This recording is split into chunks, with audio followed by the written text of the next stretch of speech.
इंतजार था।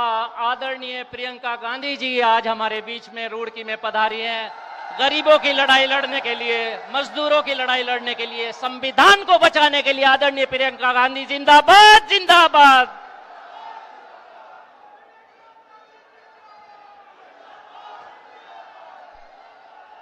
बहनों और भाइयों, सुनाई दे रहा है? सुनाई दे रहा है? एक मिनट, थोड़ा दूर है, 1 मिनट रुक जाइए, इसको आगे कर।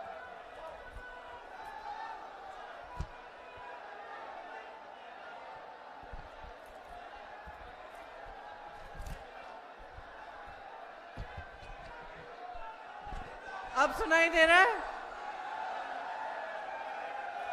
आप सबका इस सभा में बहुत बहुत स्वागत। श्री हरीश रावत जी, श्री करण महाराज जी, श्री प्रीतम सिंह जी, श्री वीरेंद्र रावत जी, श्री काजी निजामुद्दीन जी, चौधरी राजेंद्र सिंह जी, सभी विधायक साथी, जिला कांग्रेस के सभी साथी, युवा कांग्रेस, महिला कांग्रेस, सेवा दल, NSUI, सभी पदाधिकारी, कार्यकर्तागण, आप सबका इस सभा में बहुत बहुत स्वागत। आज यहाँ आकर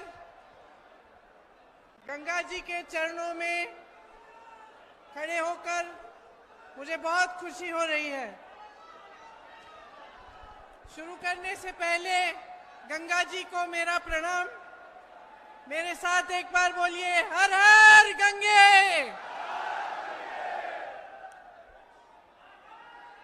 ये एक पवित्र भूमि है।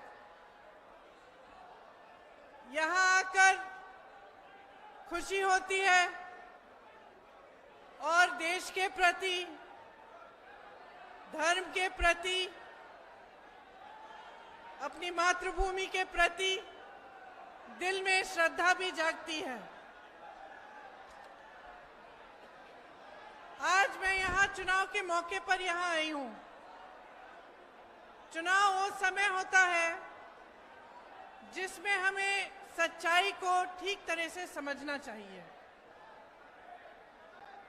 वोट डालने का समय होता है, लेकिन हिसाब लेने का समय भी होता है। इस समय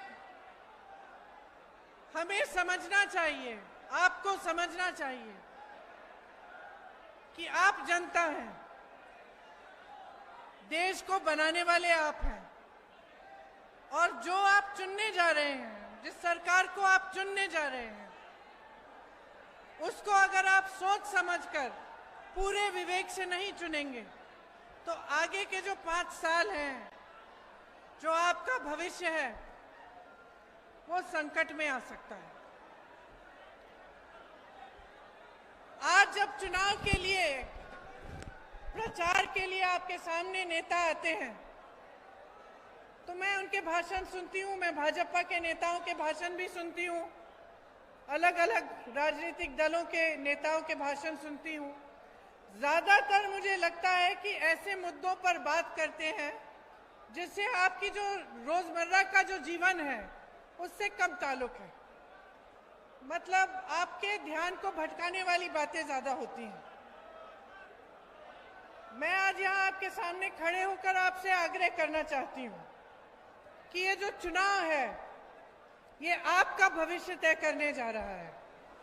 इसमें आप अपने मुद्दों को सर्वोपरि रखिए। आपके क्या मुद्दे हैं, आपके क्या संघर्ष हैं, आपकी कौन सी मुश्किलें हैं, उनका समाधान कौन दे रहा है, कौन आपके मुद्दों की बात कर रहा है, इसको ठीक तरह से समझकर अपना वोट दीजिए। अब आज सबसे बड़ा मुद्दा क्या है, कौन बताएगा?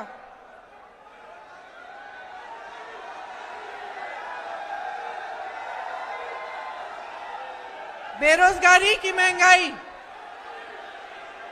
बेरोजगारी बेरोजगारी आज देश में 45 सालों में सबसे ज्यादा है। मोदी जी के भाषण सुने आपने? सुने? नहीं, नहीं सुनना। मोदी जी रोजगार की बात करते हैं, मोदी जी जवानों की बात करते हैं, सेना की बात करते हैं, लेकिन रोजगार के तौर पे उन्होंने दिया क्या है? पिछले 10 सालों में सबसे ज्यादा बेरोजगारी दी है।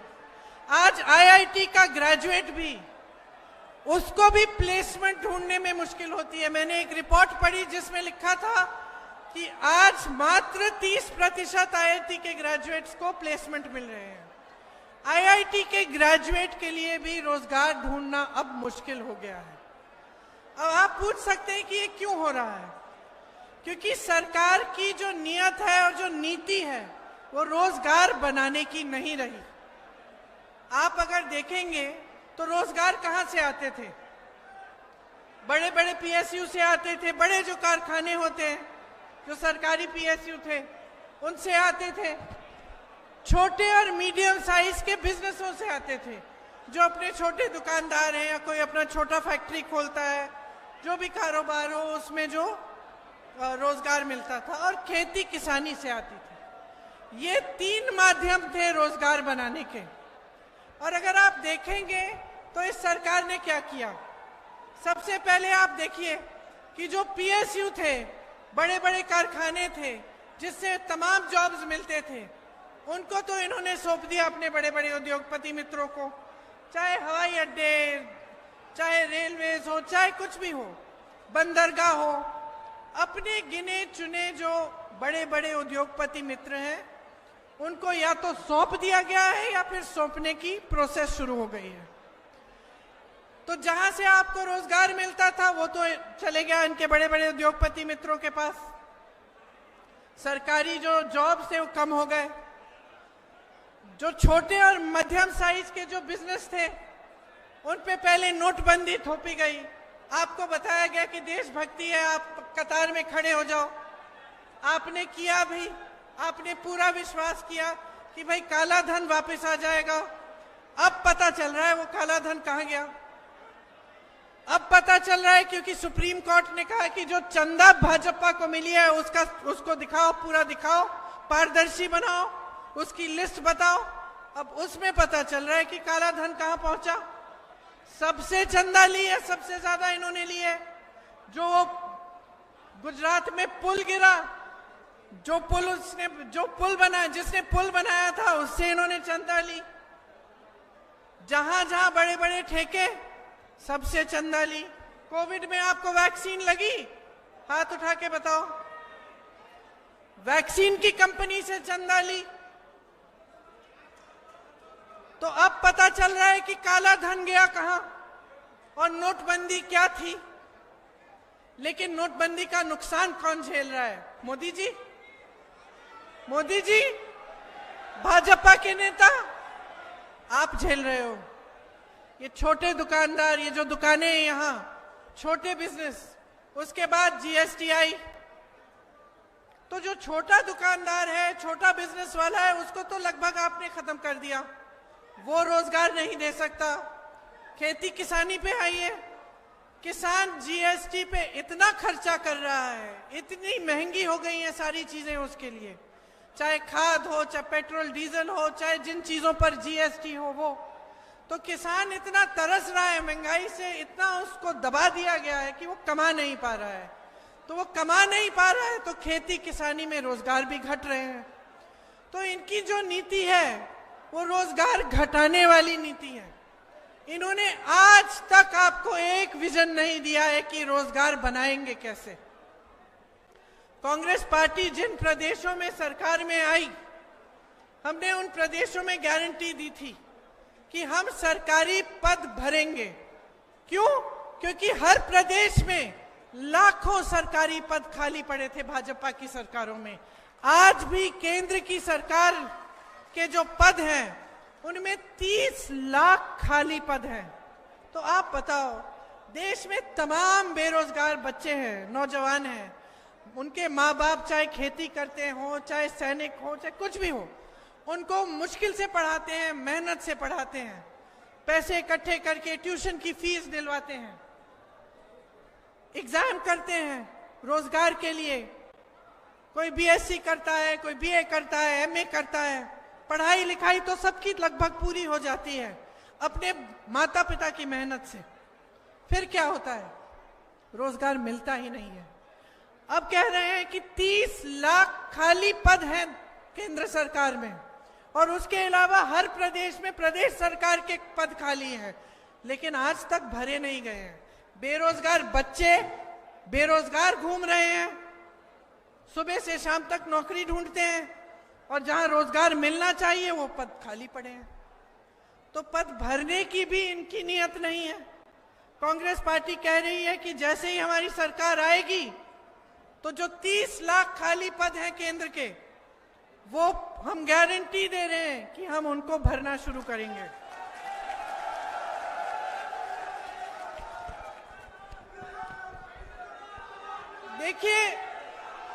देखिए हम समझ रहे हैं कि इन 10 सालों में सबसे ज्यादा नुकसान किसने झेला है। इस देश के गरीब, किसान, नौजवान, इस देश की महिलाओं ने झेला है। और क्योंकि हम इस बात को समझते हैं, हम इस चुनाव में कुछ ऐसी घोषणाएं हमने की हैं जो हम पूरी करके आपको दिखाएंगे। इसीलिए हमने उनको गारंटी का नाम दिया है। हमने जिन प्रदेशों में हमारी सरकार बनी, आपने देखा होगा, हिमाचल में, छत्तीसगढ़ में, हमने कुछ गारंटी चुनाव से पहले दी थी। हमने कहा था कि कर्नाटका में हमने कहा था कि हम महिलाओं को 2000 रुपए प्रति माह देंगे। वो देना शुरू हो गया है, हिमाचल में देना शुरू हो गया है। हमने कहा था ओपीएस लागू करेंगे, ओपीएस लागू हो गया उन प्रदेशों में। इस तरह की जो गारंटी है, जो हमने करके दिखाई है, वही गारंटी हम इस चुनाव में आपके सामने लाए हैं। और उनमें से मैं कुछ सुनाना चाहती हूं आपको। जो बेरोजगारी है देश में, इसको हम समझ रहे हैं, और हम चाहते हैं कि हर परिवार में जो पहली नौकरी है वो पक्की हमारी तरफ से, केंद्र की सरकार की तरफ से आपको मिले। जो बच्चे स्नातक पास हैं उनको 1 लाख रुपया दिया जाएगा। 5000 करोड़ का फंड बनाया जाएगा, जिससे जो नौजवान अपना छोटा कारोबार, छोटा बिजनेस शुरू करना चाहता है या स्टार्टअप करना चाहता है, उसको फंडिंग मिलेगी। पेपर लीक यहां भी हुए हैं और अन्य प्रदेशों में हुए हैं। अब पूरे देश में ऐसा माहौल बन गया है कि आप मेहनत करते हैं, आपके माता पिता फीस को इकट्ठा करने के लिए मेहनत करते हैं, आप पढ़ाई करते हैं, ट्यूशन्स करवाते हैं, और फिर भी जब आप पेपर देते हैं तो आपको कुछ पता नहीं कि आपको नौकरी मिलेगी, पास भी होगे कि नहीं। पेपर लीक हो जाता है, घोटाले होते हैं, 20-20 लाख में नौकरियां बिकती हैं, और आप कहीं के नहीं रहते। क्योंकि हम इस बात को समझते हैं, हम पेपर लीक का एक कानून निकालेंगे और एक जॉब कैलेंडर निकलवाएंगे, जिसमें जिस दिन नियुक्ति होगी उसका डेट पहले से लिखा होगा, जिस दिन एग्जाम होगा उसका डेट, जिस दिन रिजल्ट आएगा उसका डेट। और अगर इधर उधर किसी अधिकारी ने करने की कोशिश की तो उस पर सख्त कार्रवाई की जाएगी। एक कानून लाएंगे हम। आपके प्रदेश से बहुत पलायन होता है। मैं अभी रामनगर में थी, वहां मैं कह रही थी, दिल्ली में उत्तराखंडी लोग बहुत हैं जो दिल्ली में काम कर रहे हैं, और विदेश में भी, और वो इसलिए पलायन करके वहां जा रहे हैं क्योंकि यहाँ पे रोजगार नहीं मिल रहा है, और वहां मुश्किलों, संघर्ष का जीवन है। अपने पूरे परिवार को कोई ला पाता है, कोई नहीं ला पाता, किसी को अपने परिवार को छोड़ के वहां जाना पड़ता है। साल में मात्र 1-2 बार घर आने को मिलता है। घर आने को मिलता भी है तो मुश्किलों का सामना करना पड़ता है, क्योंकि यहाँ बहुत संघर्ष है। तो पलायन को रोकने के लिए कांग्रेस पार्टी चाहती है कि उत्तराखंड में जो पर्यटन की स्कीम्स है और जो पर्यटन को बढ़ावे देने के लिए जो स्कीम्स है वो बनाई जाए, और हम चाहते हैं कि यहाँ की खेती को मजबूत किया जाए। तो यहाँ पे जो बंजर वादियां हैं उनमें क्लस्टर फार्मिंग के लिए हम इंतजाम कराना चाहते हैं, और यहाँ की जो जमीन के जो कानून है उनको मजबूत बनाना चाहते हैं। तो जैसे हिमाचल प्रदेश भी आपके जैसा प्रदेश है, पहाड़ों का इलाका है, वहाँ पे क्लस्टर फार्मिंग के जरिए आजकल हल्दी, सेब, मशरूम वहां उगाया जाता है और वहां से आयात निर्यात किया जाता है उसका। तो उसी तरह से हम यहाँ कराना चाहते हैं। यहाँ पे जो आपके जमीन के कानून हैं वो कमजोर किए गए हैं। और अगर मैं कह रही थी कि जो केंद्र की सरकार है उनकी जो तमाम नीतियां उनके बड़े बड़े उद्योगपति मित्रों के फायदे के लिए बनाई जाती हैं, तो ये भी एक इस तरह की नीति है कि आपके कानून कमजोर करके वो जो आपकी जमीनें हैं वो बाहर के लोगों को बिके और बड़े बड़े उद्योगपतियों को बिके, ताकि फिर उन्हीं का फायदा हो। तो हम चाहते हैं कि आपके जो खुद के यहाँ के कानून हैं उनको हम मजबूत बनाएं। किसान की सम्मान निधि की बड़ी बात करते हैं बीजेपी के नेता। कांग्रेस ये नहीं चाहती कि आपको सिर्फ सरकार की तरफ से थोड़ा बहुत पैसा मिले। हम चाहते हैं कि आप अपने पैरों पे खड़े हों, जो मिल रहा है वो अच्छा है, वो भी मिले, लेकिन सबसे जरूरी ये है कि आप खुद अपनी कमाई कर पाएं। यहाँ के जो किसान हैं अपने पैरों पे खड़े हो पाएं और जो जितना मेहनत कर रहे हैं, अपना खून पसीना बहा रहे हैं, उसकी जो कीमत है वो उनको मिले, कि वो अपना जीवन मजबूत बना पाए, अपना भविष्य मजबूत बना पाए। इसीलिए हम चाहते हैं और हम करके दिखाएंगे कि एमएसपी एक कानून बन जाए। इसके साथ साथ खेती के जो सारे सामान हैं आज आपको उन पर जीएसटी देना पड़ रहा है, इसीलिए आपकी मुश्किलें बहुत बढ़ रही हैं और महंगाई बहुत बढ़ रही है आपके लिए। हम सारे किसानों के जो सामान हैं जिन पर आज जीएसटी है उन सबको जीएसटी मुक्त करेंगे। आपने देखा होगा, पता नहीं आपने सुना है कि नहीं, लेकिन जो गिने चुने बड़े उद्योगपति मित्र हैं प्रधानमंत्री जी के, उनको आपको मालूम है कितना लोन माफ किया गया है? बताइए कितना लोन माफ किया गया है? 16,000 करोड़ रुपए लोन माफ किए हैं उनके। आपने देखा टीवी पे किस तरह से शादियां करा रहे हैं? देखा? देखा नहीं देखा?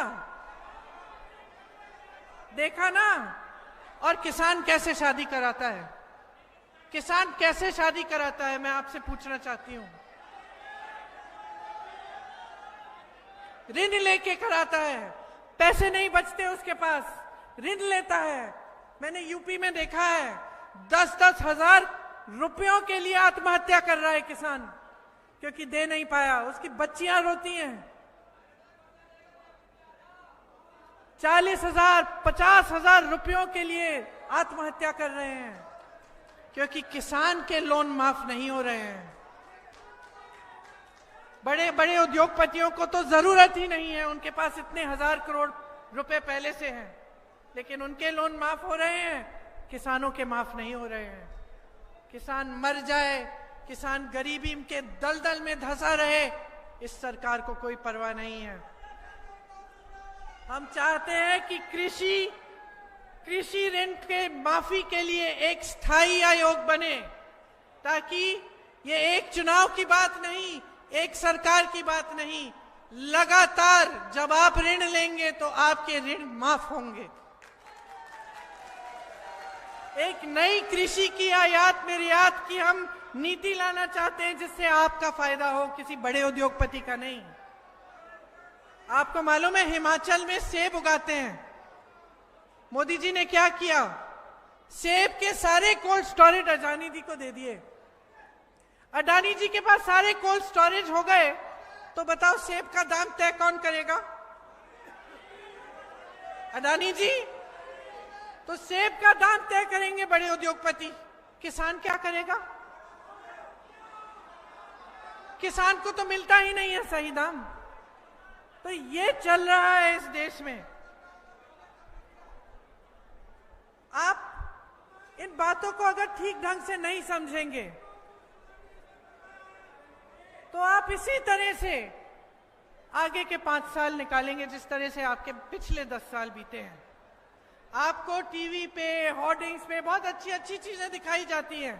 देखते हैं ना आप, बड़े बड़े देश, दूसरे अलग अलग देशों के प्रधानमंत्री, राष्ट्रपति तारीफ कर रहे हैं मोदी जी की, कह रहे हैं कि देश बहुत आगे बढ़ रहा है।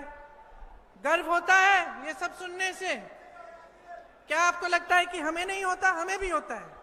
हम भी खुश होते हैं कि हमारे देश की तारीफ हो रही है, लेकिन हम असलियत को नहीं भूल रहे हैं। असलियत ये है कि आप देश की जनता हो और आपका जीवन संघर्षों से भरा हुआ है। आप महंगाई का सामना कर नहीं पा रहे हो, किसान ऋण के दलदल में फंसा हुआ है। ये भी सच्चाई है। इस सच्चाई को नकारा क्यों जा रहा है? ये सच्चाई आपको टीवी पे क्यों नहीं दिखती? हाँ, क्योंकि बिका हुआ है मीडिया। आपको मालूम है कि हमारे देश की मीडिया 90% से अधिक बड़े उद्योगपतियों की है। वो कंपनियां ही बड़े उद्योगपतियों की हैं। तो आपको सच्चाई कौन दिखाएगा? मोदी जी आते हैं मंच पे, वही कहते हैं जो 5 साल पहले कहा। मैं उनका भाषण सुन रही थी। क्या मोदी जी समझ पा रहे हैं? क्या होता है ना कि अब हमारे कितने पुष्ट हो गए राजनीति में, बहुत प्रधानमंत्री देखे हैं हमने, सत्ता देखी है, बहुत मंत्रियों को देखा है, कांग्रेस के मंत्री देखे हैं, भाजपा के देखे हैं, अन्य प्रधानमंत्री देखे हैं। तो क्या होता है कि जब कोई सत्ता में रहता है और सत्ता बहुत ज्यादा होती है उसके पास, तो लोग सच्चाई बताने से डरते हैं। डरते हैं कि नहीं? अरे आप प्रधानमंत्री की क्या बात कर रहे हैं? आप किसी पुलिस स्टेशन में चले जाइए, किसी पुलिस स्टेशन में चले जाइए, तो जो सबसे बड़ा अफसर है उसको कभी कभी कांस्टेबल भी सच नहीं बताएगा, डर के मारे कि भाई नाराज हो जाएगा, मुझ पे ही मार पड़ेगी, मुझे ही भुगतना पड़ेगा। तो आप सोचिए कि एक प्रधानमंत्री जिसके पास इतनी सत्ता हो गई है, जो किसी को सवाल उठाने ही नहीं देता, उससे कौन सवाल पूछ रहा है? उसे सच्चाई कौन बता रहा है? उनको दिख भी रहा है कि यहाँ की देश की जनता कैसे जी रही है।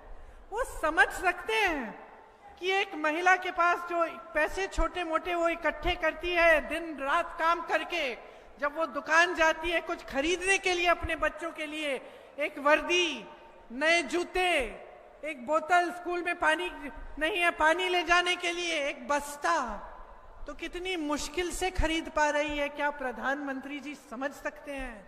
नहीं समझ सकते। उनको तो कोई बताने वाला ही नहीं है। वो मंच पे आते हैं, उनको लगता है कि सब खुशहाल है, सब खुश है। सामने 10 लोग खड़े हो जाते हैं, मोदी जी मोदी जी मोदी जी चिल्लाते हैं, खुश हो जाते हैं, सोचते हैं कि देश खुश है।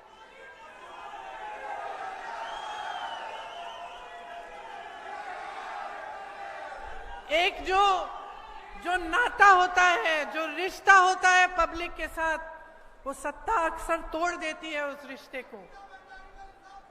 सत्ता घेर लेती है इंसान को। और मुझे यकीन है कि मोदी जी के साथ यही हो रहा है। मैं उनके भाषण देख रही थी, वो बात कहीं की कर रहे हैं और जनता कहीं है। वो किसानों की खुशहाली की बात कर रहे हैं, यहाँ किसान अपना ऋण नहीं चुका पा रहा है। यहाँ गन्ने का बकाया नहीं दिया है उन्होंने 2017 से।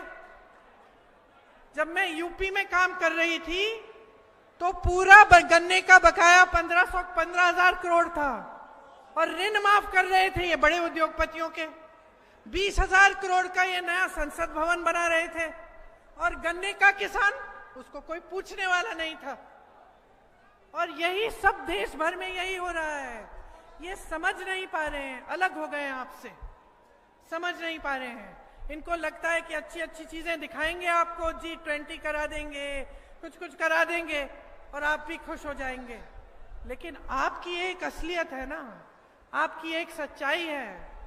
उस सच्चाई को आप समझ रहे हैं कि नहीं समझ रहे हैं? उस सच्चाई को आप दिन रात उस सच्चाई का सामना कर रहे हैं कि नहीं कर रहे हैं?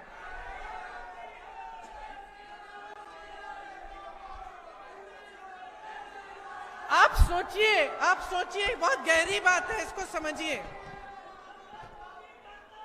मोदी जी कहते हैं नारी शक्ति को आगे बढ़ा रहे हैं, कहते हैं कि नहीं? नारी शक्ति को आगे बढ़ा रहे हैं। तो अंकिता भंडारी के साथ क्या हुआ? उनके साथ जो अत्याचार हुआ, उनके हत्यारों को संरक्षण कौन दे रहा है? मोदी जी जवाब दें। नारी शक्ति की बात कर रहे हैं। जब हमारे ओलंपिक मेडलिस्ट सड़क पे बैठे थे, कह रहे थे हमारा यौन शोषण हो रहा है, हमें मदद करिए, मोदी जी कहां थे? पूछिए मोदी जी से, कहां थे?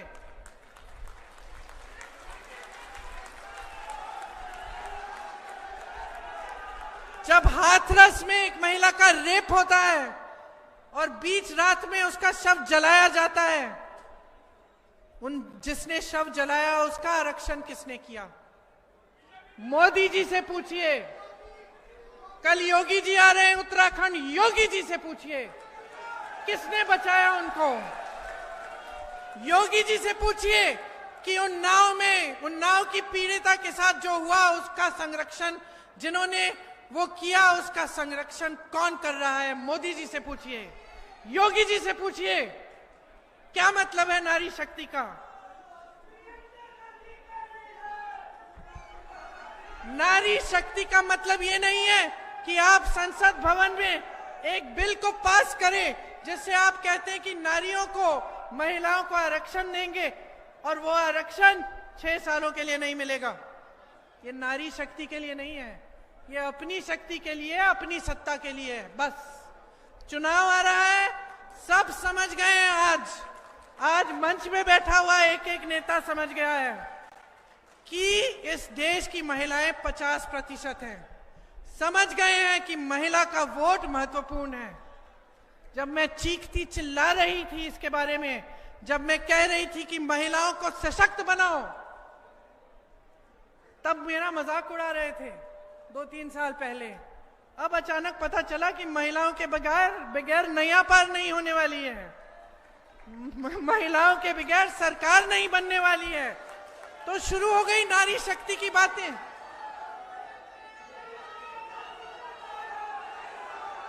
और इतना बड़ा झूठ कि आप नारी शक्ति के लिए काम कर रहे हैं। जहां जहां देश में नारियों के खिलाफ अत्याचार हो रहे हैं, बचाने वाले आप हैं। उन्नाव, हाथरस, ओलंपिक मेडलिस्ट, यहां पे अंकिता, बचाने वाले आप हैं। जो अत्याचार कर रहा है उनको संरक्षण देने वाले आप हैं। किस हिम्मत से देश के की जनता के सामने खड़े होकर कह रहे हो कि नारी शक्ति को बढ़ावा दोगे? मैं जानना चाहती हूं, मैं नारी हूं, मैं पूछ रही हूं, जवाब दो इस देश की महिलाओं को। क्या समझ रखा है हमें?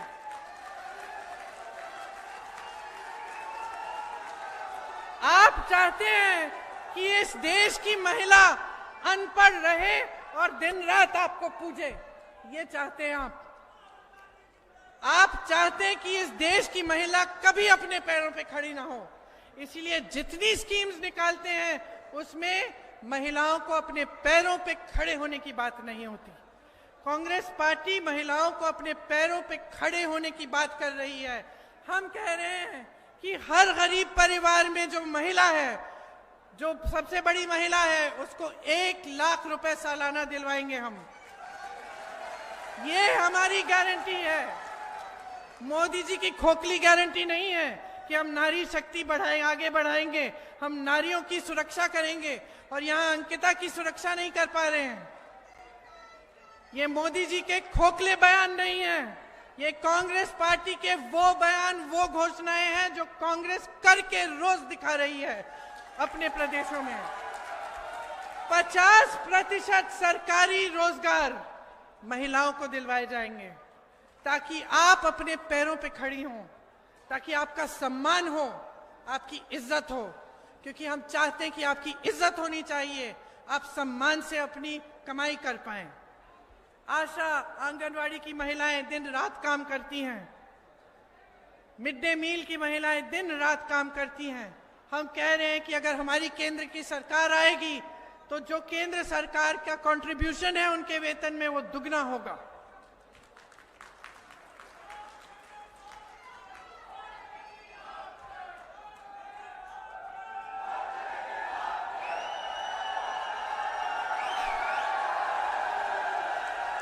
इस बार कर ही डालो, इस बार बदल डालो। बहुत हो गया है, बहुत बेवकूफ बना दिया है देश को, बहुत ज्यादा। देखो, मैं जानती हूं कि मेरे परिवार के बारे में क्या नहीं कहा। सबसे बड़ा आरोप तो ये लगाते हैं कि हम परिवारवादी हैं, है ना। ये आरोप लगाते हैं कि हम परिवारवादी हैं, और फिर जिस पार्टी से, जिस दल में जिस नेता का बेटा पकड़ सकते हैं उसको अपनी पार्टी में खींच के ले जाते हैं। परिवारवादी हम हैं। फिर कहते हैं कि हम भ्रष्टाचारी हैं। बहुत इन्होंने हमारे बारे में कहा है, लेकिन मैं आपको दिल से बता रही हूं, बहुत पीढ़ियों से हमने सेवा की है। आप अगर सोच के हमें बताएंगे कि मेरे परिवार का कौन सा सदस्य सत्ता में रहा है पिछले 30 सालों से, बताइए। ये कहते हैं हमें सत्ता का लालच है, हम सत्ता के लिए कुछ भी कर लेंगे। अपने आप को राम भक्त कहते हैं। तो मैं इनसे पूछना चाहती हूं कि भगवान राम ने क्या किया? मर्यादा पुरुषोत्तम क्यों कहलाए जाते थे? क्योंकि अपने परिवार की मर्यादा उन्होंने रखी, अपने परिवार के असूलों के लिए लड़े, अपने परिवार की गरिमा के लिए लड़े, अपने कुल की रक्षा की, और तभी उन्होंने अपने देश की रक्षा की, अपने लोगों, अपनी प्रजा की रक्षा की। ये एक पुरानी हिंदू परंपरा है, ये हमारे धर्म की परंपरा है। इसको परिवारवाद नहीं कहते, इसको सेवा भाव कहते हैं, जो पीढ़ी दर पीढ़ी इस देश की सेवा करती है।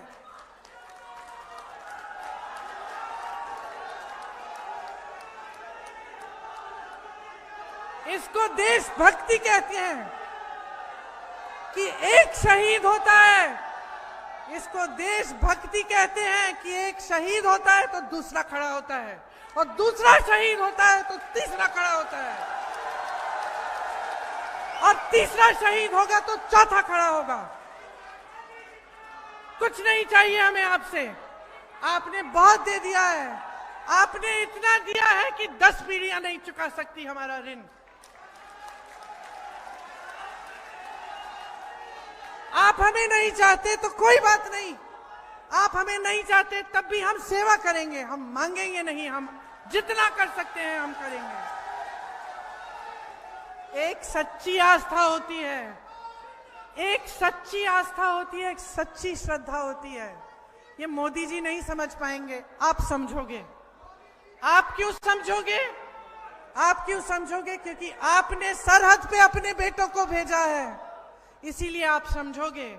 आपके बेटे कुमाऊं रेजिमेंट, गढ़वाल रेजिमेंट के बेटे इस देश के लिए शहीद होने के लिए तैयार हैं, इस देश के लिए पीढ़ी दर पीढ़ी शहीद हुए हैं, इसलिए आप इस भावना को समझ सकते हैं, मोदी जी नहीं समझ सकते। मोदी जी ने कुछ त्याग नहीं किया इस देश के लिए, कुछ त्याग नहीं किया इस देश के लिए। त्याग आपने किया इस देश की धरती के लिए, इस देश की मिट्टी के लिए। आप समझ सकते हैं कि अगर एक परिवार इस देश के लिए त्याग करता है, इस देश के लिए शहीद होता है, उसका क्या मतलब है और उसकी दिल में कैसी श्रद्धा होगी। मैं इन सबको बताना चाहती हूं, आप केस डाल दो, संसद से निकाल दो, घर से निकाल दो, आप हमें भ्रष्टाचारी बोलो, तमाम केस डाल दो, एजेंसियां को हमारे पास भेज दो, मेरी 75 साल की माता जी को भेज दो ईडी के पास पूछताछ कराने के लिए, किसी को, मेरे पति को भेज दो, मेरे भाई को भेज दो, हमारे पूरे परिवार को भेज दो, हमें कोई परवाह नहीं है। हमें पता है क्या दिखता है, हमें पता है क्या दिखता है, आपका भय दिखता है। हमें आपका भय दिखता है कि भाई तुम इतना डर क्यों रहे हो हमसे? क्या हो गया? दोबारा सरकार नहीं आएगी? जनता का मन बदल गया है क्या?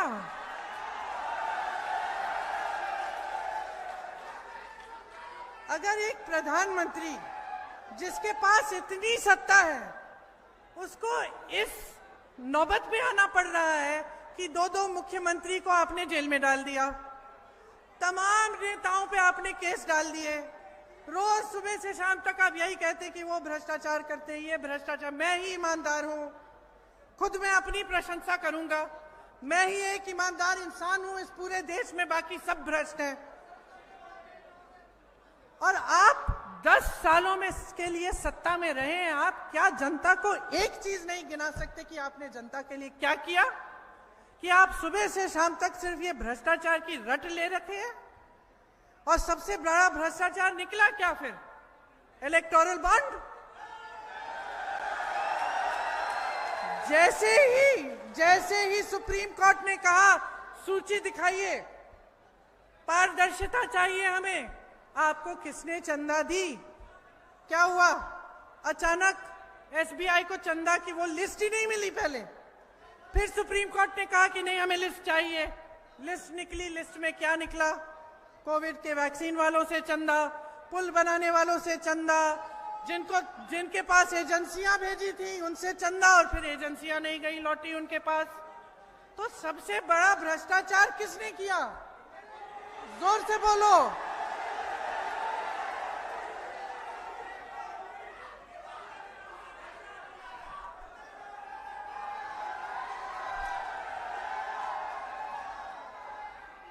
तो अब और कुछ बचा नहीं, चुनाव आ गए। काम के बारे में तो आपने बोलना नहीं है कि हमने क्या किया क्या नहीं किया। ठीक है, G20 गिना दिए, जब ओलंपिक में मेडल आए उसका भी श्रेय आपने ले लिया, ठीक है, आप ही ने जीते होंगे। अब बचा क्या है? बचा यही है ना कि जनता का ध्यान इन चीजों पे डालो जिनसे उनका जज्बात जुड़ा है। तो धर्म की बातें शुरू हो गई, हुई कि नहीं हुई? देखिए, असली धर्म जो होता है ना, हिंदू धर्म में ये कहा गया है, धर्म धारण करते हैं।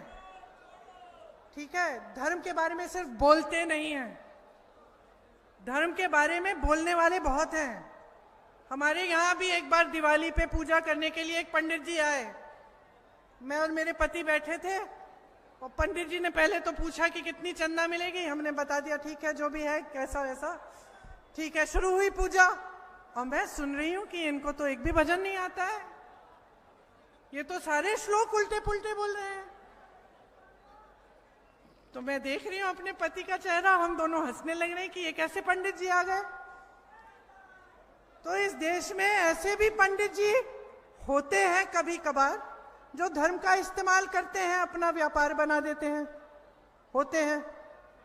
और अच्छे पंडित जी भी होते हैं जो धर्म को धारण करते हैं, जो जब पूजा करने आते हैं अपने घर तो आपको समझा पाते हैं, आपको बोलते हैं कि बेटा ऐसा है कि इस श्लोक का मतलब ये है कि अपना जीवन सादगी से जियो, ये धर्म है हमारा, सच्चाई हमारा धर्म है। तो धर्म के बारे में बोलना काफी नहीं होता, धर्म को धारण करना पड़ता है। अगर आप कहते हो कि आप धार्मिक इंसान हो और आप मंच पे खड़े होकर जनता को रोज झूठ बोलते हो, तो आप धार्मिक इंसान नहीं हो। तो आप धर्म का इस्तेमाल कर रहे हो अपनी राजनीति के लिए, आप धर्म का इस्तेमाल कर रहे हो सत्ता के लिए। आप माता के उपासक नहीं हो, आप सत्ता के उपासक हो। नवरात्रि चल रही है, बहुत खुशी की बात है कि आज के दिन में रामनगर भी गई, जहां पे मेरा एक पुराना छोटा सा मंदिर है जिसके प्रति मेरी श्रद्धा है, और आज यहाँ हरिद्वार आई हूं। नवरात्रि के समय चुनाव चल रहा है, तो उसका मतलब क्या है? जो असली धार्मिक व्यक्ति है वो आपके सामने सच्चाई ही रखेगा, जो नकली धार्मिक व्यक्ति है वो धर्म की बातों पर आपको उकसाने की कोशिश करेगा, आपके जज्बातों को उभारने की कोशिश करेगा ताकि चुनाव में उसका फायदा हो। अब ये बात आपको समझनी पड़ेगी। हम तो समझाते समझाते थक गए हैं। आपको जागरूक बनना पड़ेगा। 10 सालों से आप देख रहे हैं, सब आपके सामने हो रहा है, आपकी आंखों के सामने, और आपका जीवन संघर्षों के दलदल में है। महंगाई का सामना नहीं कर पा रहे हो, बेरोजगार हो, मुश्किलों में हो, लेकिन आप सच्चाई को पहचान क्यों नहीं रहे हो? यही मेरी आपसे सबसे बड़ी शिकायत है। पहचान लो सच्चाई को, और कहीं नहीं है, आपके जीवन में है। आपके जीवन का जो अनुभव है ना, वही सत्य है, वही सत्य है। हिंदू धर्म के सब गुरुओं ने यही कहा है, तुम्हारे जीवन के अनुभव में ही सत्य है, उस सत्य को पहचानो। आज मैं कह रही हूं कि इस देश का सत्य इस देश की जनता के संघर्ष में है। इस देश की जनता को पहचानना पड़ेगा, आपको उठना पड़ेगा, आपको जागना पड़ेगा। जागो, बहुत हो गया है ये। जागो और तय करो कि इस बार जो सरकार आप लाओगे वो आपकी सरकार होगी। वो एक ऐसी सरकार होगी जो आपके लिए काम करेगी, जिसकी स्कीम आपके लिए बनेगी, बड़े बड़े उद्योगपतियों के लिए नहीं, जो आपके लोन माफ करेगी, आपके कर्ज माफ करेगी, बड़े बड़े उद्योगपतियों के सिर्फ नहीं। तो आप समझ लीजिए कि अब समय आ गया है। अगर आज आप नहीं जागोगे, 5 साल और आपको भुगतना पड़ेगा। आप अच्छी अच्छी चीजें देखोगे, लेकिन आपका जीवन नहीं बदलेगा। और मैं आपसे पूछना चाहती हूँ, सच्चाई बताओ मुझे, इन 10 सालों में कितना बदलाव आया आपके जीवन में? खुश हो? खुश हो? नहीं।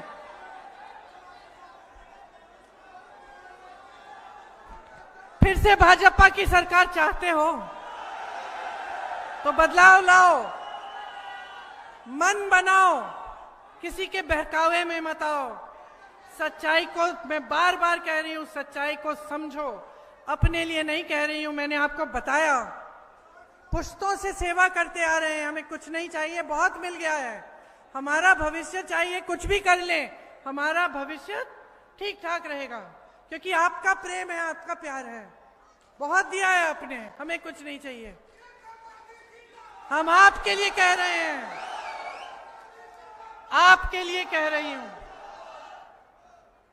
पढ़े लिखे हो, माँ बाप ने पढ़ाया लिखाया है, मेहनत करते हो, इस देश से प्यार करते हो, इस मिट्टी से प्रेम करते हो, देशभक्त हो, तो इस बार वोट अपने लिए दो, जनता के लिए दो, किसी नेता के लिए मत दो। अपने भविष्य को बदल डालो, यही मेरा आग्रह है आपसे। आपने बहुत ध्यान से मेरी बातें सुनी, इसके लिए बहुत बहुत धन्यवाद। अगर एक आध बात छूट गई है, एक आध बात अगर छूट गई है, तो हमारा जो घोषणा पत्र है उसे न्याय पत्र कहा है हमने इस बार, उस न्याय पत्र को जरूर आप पढ़िए, इंटरनेट पे जाके ढूंढ के उसको पढ़िए, क्योंकि उससे पता चलेगा कि हमने किस सबके लिए कुछ सोचा है। बहुत बहुत धन्यवाद। जय हिंद।